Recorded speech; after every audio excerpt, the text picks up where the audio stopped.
Hey, salut tout le monde, j'espère vraiment que vous allez bien. Moi ça va pas mal aujourd'hui, on se retrouve pour une nouvelle vidéo. Et aujourd'hui on va parler des Coilionatus radiatus. Mais aujourd'hui par rapport à la dernière fois, je vais vous parler de la femelle qui est albinos et non du mâle. Si t'as pas vu la dernière vidéo sur le sujet, je te conseille vraiment d'aller sur la chaîne YouTube. Beaucoup trop de monde me parle de notifications qui ne fonctionnent pas. Donc je le répéterai jamais assez, mais le meilleur moyen de toute façon de soutenir un vidéaste c'est de ne pas louper les vidéos. Cherche pas, fais pas confiance à YouTube. Tu cliques directement sur la chaîne YouTube que tu veux voir et tu regardes les dernières sorties de vidéos. Que ce soit moi ou d'autres, tu es sûr de ne pas louper. Parce que moi le premier, je suis super fan de certaines chaînes YouTube. Et j'apprends des fois au bout de 15 jours que j'ai toujours pas vu de vidéo, que c'est pas normal. Et quand je vais directement sur la chaîne, que je pense aller sur la chaîne, je me rends compte qu'en fait il y a des vidéos régulièrement qui étaient sorties et que j'ai loupé. Et il y a des vidéos, c'est des tueries.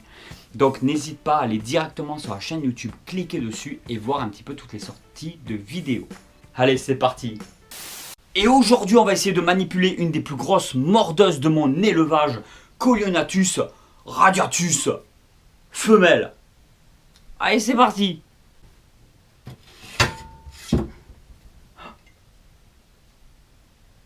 Oh. Oh.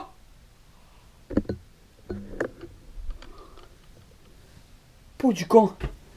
Elle était rentrée dans le trou du jean. Et elle est allée jusqu'à mon froc. Alors j'ai eu de la chance qu'elle m'a pas mordu la zigounette parce qu'elle était vraiment pas loin. Elle est allée jusqu'au slip. C'est la première fois que ça m'arrive. J'ai les jeans. Voilà. Devenez youtubeur. Hein. Les jeans complètement troués. Elle est rentrée à l'intérieur du jean. Je te promets que j'ai flippé grave. Plusieurs choses à dire sur elle. Déjà qu'elle m'a bien fait flipper parce que dès qu'elle est sortie du terrain, c'était pour me rentrer dans le pantalon. Voilà. Heureusement que tonton n'a pas de Venom. Parce qu'il serait mort depuis bien longtemps, tonton.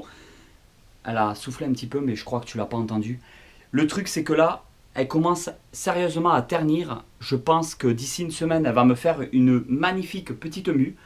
Vraiment, si tu n'as pas vu l'autre vidéo sur le sujet, je te conseille d'aller la voir. Tu pourrais faire des comparatifs entre les différentes couleurs. Parce que l'autre, le mâle que j'ai, c'est la mutation, enfin c'est pas une mutation génétique, c'est vraiment la coloration, la couleur et le dessin comme on le retrouve dans son milieu naturel.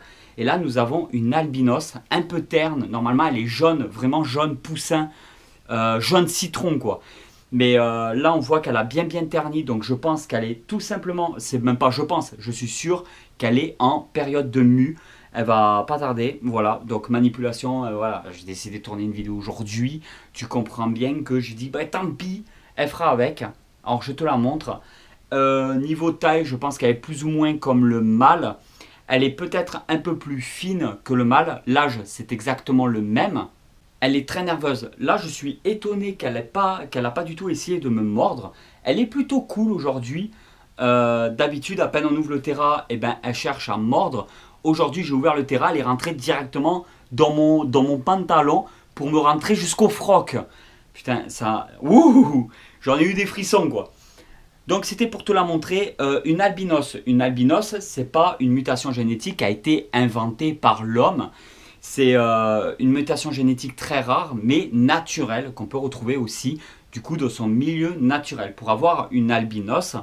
chez cette espèce-là, c'est il faut obligatoirement à un moment donné que dans la nature, on ait capturé cette couleuvre-là qui est albinos ou qu'un jour ou l'autre par je sais pas quoi dans une ferme d'élevage ou chez des personnes qui ait une albinos qui sorte en fait du lot avec donc dans les œufs. Et le truc dans l'histoire, c'est que le mâle, en fait, c'est un gène récessif. Ça veut dire que si la femelle est albinos, mais que le mâle n'est pas albinos et qui n'a aucun gène albinos, tous les bébés sortiront tout à fait normaux. Ça veut dire coloration naturelle comme dans le milieu d'origine. Par contre, s'il y a un des deux parents qui est albinos et que l'autre a le gène albinos, donc il est hétérozygote albinos, on a la possibilité d'avoir des bébés albinos chez les couleuvres asiatiques. Et si les deux parents sont eux albinos, tous les bébés sans exception sont censés être albinos. Après, vous pouvez avoir deux colorations naturelles comme dans le milieu d'origine à hétérozygote albinos, donc avec le gène hétérozygote. Ça veut dire qu'en fin de compte, il est porteur du gène, il l'a, mais ça ne se voit pas sur lui. C'est-à-dire que quand on va vous vendre un serpent qui est hétérozygote albinos par exemple, vous n'avez aucune preuve qu'il l'est vraiment. Vous le saurez uniquement après les reproductions si vous arrivez à avoir des bébés albinos. Donc beaucoup de gens peuvent être malhonnêtes, vous mentir en vous disant que le bébé qu'ils vont vous vendre est porteur du gène, mais n'y est peut-être pas. Et moi j'ai une sacrée surprise en fait, parce que la femelle était albinos, le mâle n'est pas du tout albinos, mais il s'avère, et ça je ne le savais pas, qu'il était hétérozygote albinos, puisque sur chaque portée que j'ai eue, j'ai réussi à avoir quelques petits bébés albinos. C'est comme ça que ça se passe au niveau des mutations génétiques. Là j'ai abrégé, j'y suis allé simple, fais vraiment des recherches de ton côté. Je ne suis pas un spécialiste des mutations génétiques, même si j'en ai fait beaucoup de sélections chez les Python Regius. Par contre, voilà comment ça se passe. Eh ben, je croyais vraiment qu'elle allait morte, que j'allais faire le buzz, qu'on allait partager la vidéo en masse. Mais c'est pas grave, tu peux toujours me laisser un petit pouce bleu si la vidéo t'a plu. Ou au moins, si le t-shirt DBZ t'a plu, tu peux toujours laisser un petit like. Au moins pour le t-shirt DBZ. Et voilà tout le monde, j'espère vraiment que cette vidéo vous a plu. Si cette vidéo vous a plu, vous pouvez toujours la partager sur les réseaux sociaux. Vous pouvez toujours laisser un petit commentaire. Et je vous dis à très vite pour une nouvelle vidéo. Allez tout le monde, ciao ciao. La fin était un peu malaisante.